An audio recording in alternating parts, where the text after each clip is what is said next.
Mike, it's great to have you with us, and it's a wonderful opportunity to talk a little bit about education. And now that you're, I think, into this for 2 years, I'd like to start with a question about when you first heard of this opportunity, what came to mind?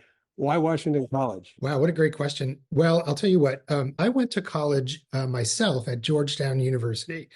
And so fell in love with DC and got to see the Eastern Shore for the very first time in my life at that time when a friend of mine drove me over to his home and we got to spend a weekend there. And I really fell in love with it. So when I learned about Washington College and I learned about the tremendous history of not only the institution, but the Eastern Shore, I was really hooked. I was very excited about all of it.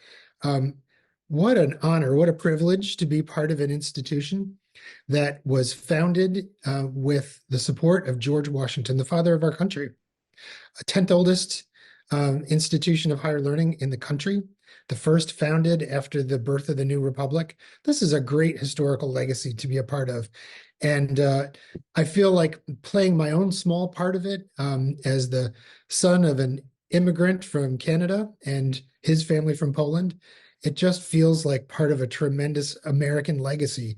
And that really excited me at the very beginning. There's a lot to talk about today, but I actually listened to the remarks you made at your inauguration, and it's you talked about the power of understanding and judgment and the concern over specialization of knowledge. And you talked about how those concepts really impacted you as a graduate student. And I'd just like you to talk about how you brought those kinds of thoughts with you to Washington College. Well, it really goes to the heart of what I call the ethos of the liberal arts. When we think about what the value of the liberal arts really is, we have to think about multiple disciplines and the value of learning to understand the world and to solve problems through various lenses, not just one. So, for example, let me use myself as an example.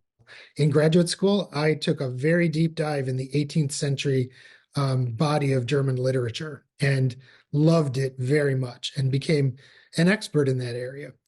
And to this day, I love it. But what I will say is that without an thorough understanding of other ways of knowing, scientific ways of understanding the world, social scientific ways of understanding the world, artistic ways of making meaning and understanding the world, I think we limit ourselves tremendously. And that's what the liberal arts offer is a wonderful combination of multidisciplinary learning combined with a deep dive in a major or a minor or maybe two majors.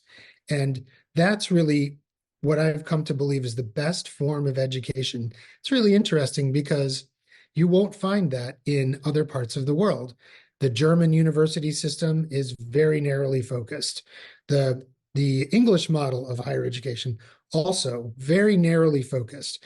We're the only model, the American model, the liberal arts model, that really tries to balance in an intentional way multiple ways of knowing and understanding the world with specialization. And I think that's the magic right there. You spoke in your remarks also about the importance of moral courage and seeking the truth. Well, it was true a year ago or so when you gave the speech. It is more than ever true in an election year of 2024.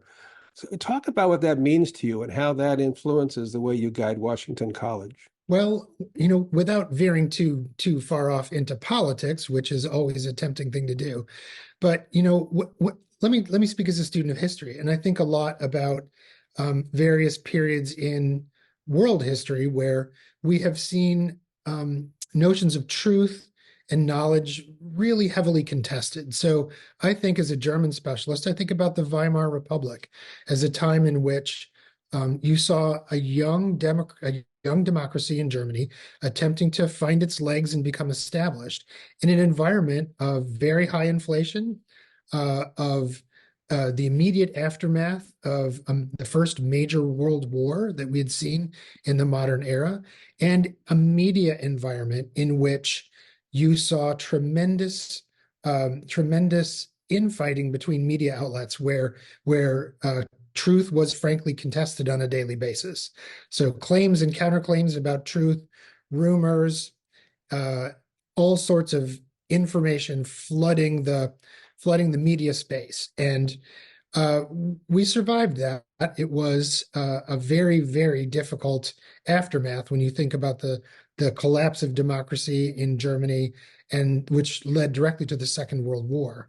But the world did come through that with a great deal of pain, and we found a time in the post-war era where we returned to um, trusting sources of information, trusting expertise, trusting authority figures like academic sources of information, et cetera.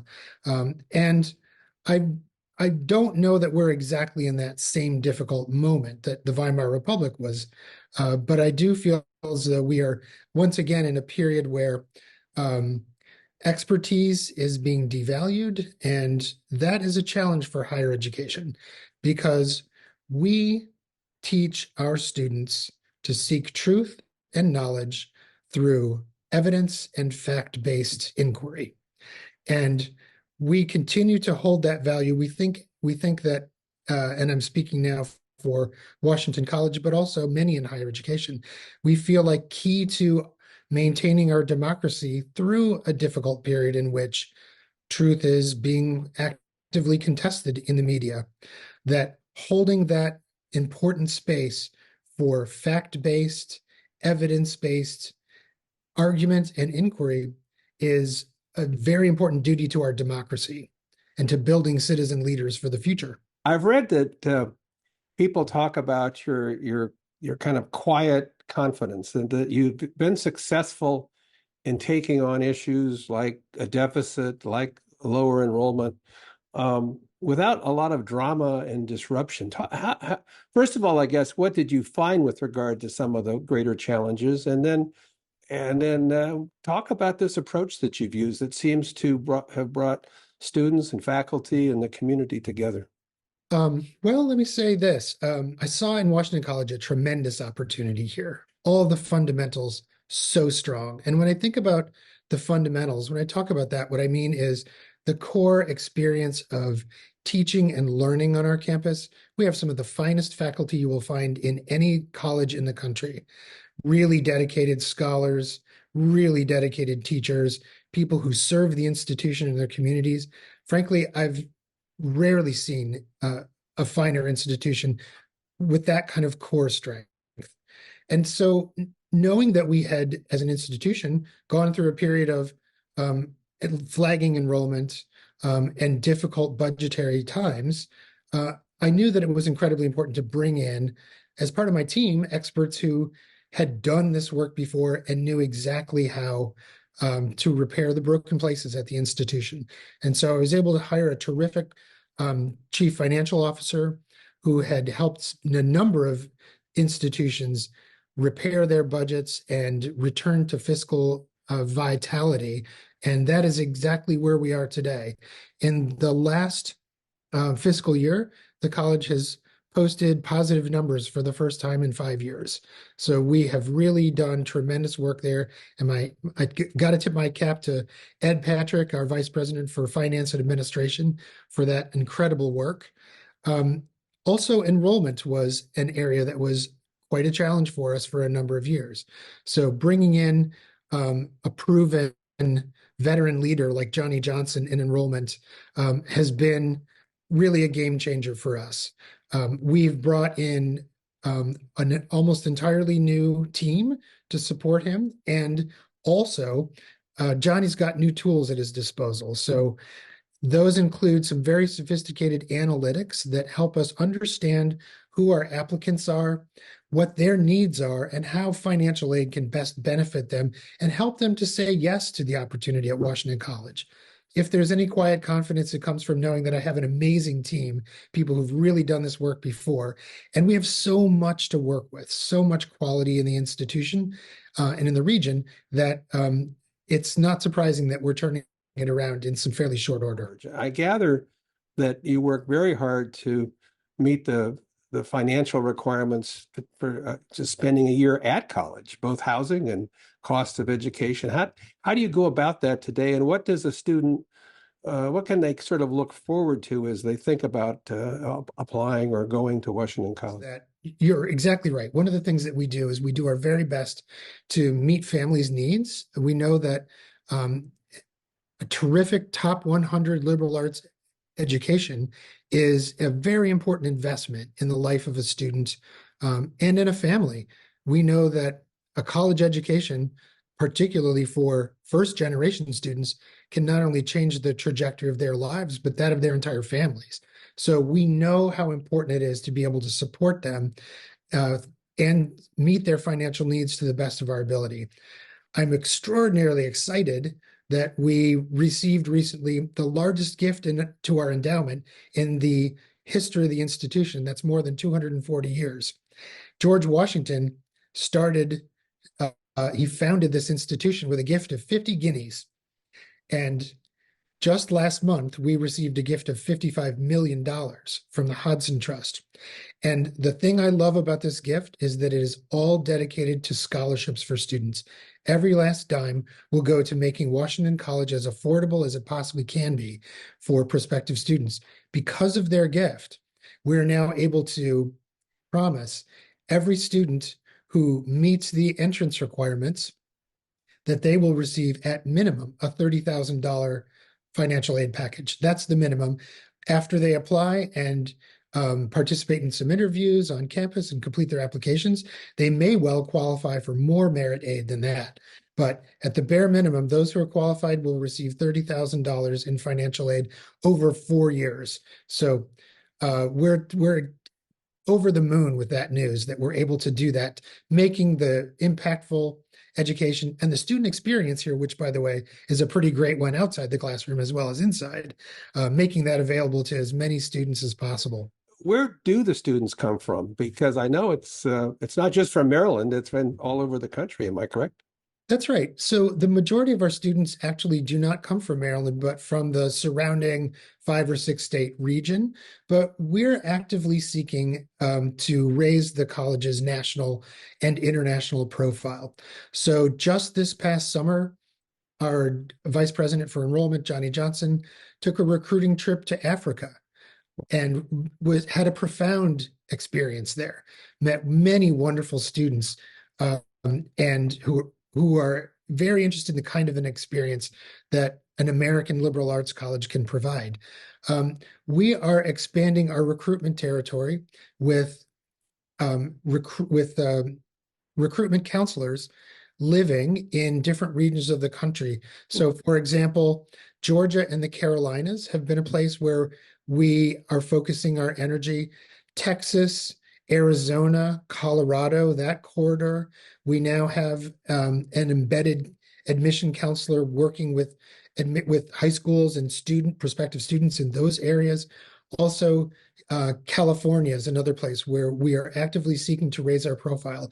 And we're doing that with people on the ground recruiting for a Washington College admission, and also through digital marketing and means like that in order to help people understand that we are a terrific top 100 liberal arts college that offers some unique programs, especially when we think about environment and society, our unique STAR Center for the Study of the American Experience, our extremely strong business management, psychology majors. We have a lot to offer that we know these students in these areas are going to be excited to learn about. My first real introduction at Washington College greatly impressed me because of the centers of excellence you have. Right. Describe how those exist today and how they're integrated into sort of campus life and the college. So one of the things that I noticed immediately when I came to Washington College was that we have 3 amazing centers of excellence. And we've mentioned 2 of them now, the STAR Center for the Study of the American Experience, the Center for Environment and Society, and also the Rose O'Neill Literary House, which really focuses on creative writing, journalism, the written word, and all of its manifestations. It's a terrific center that offers the world's, I believe, I don't think that's too bold a claim, the world's largest undergraduate literary prize. Last year, the Sophie Kerr Prize winner was awarded $70,000 for excellence in her wonderful poetry. So we have these centers of distinction that have operated at the college for a number of years. And one of my goals is to integrate these centers more directly into the curricular experience for students. So one example is the Star Center and the Center for Environment and Society have internship programs that students have benefited from, but we want their curricular work to also put those centers in their pathway in meaningful ways. So that means taking history courses that are linked to experiences that the Star Center provides. Also, the same with the Rose O'Neill Literary House, finding pathways through the curriculum in English that take you inexorably through the doors of this Rose O'Neill Literary House. These are things that I think we can help expose more students to, and make sure that their experiences as students in the classroom are enhanced by the experiences that the centers provide. That's been one of our strategic goals, and you'll find it on our strategic framework on the website. And it kind of leads me also to ask, I know when you first arrived and you listened to students and faculty about the college, you also went out and spoke to several of us, many of us in the community, because you wanted to find a way to engage more with the community.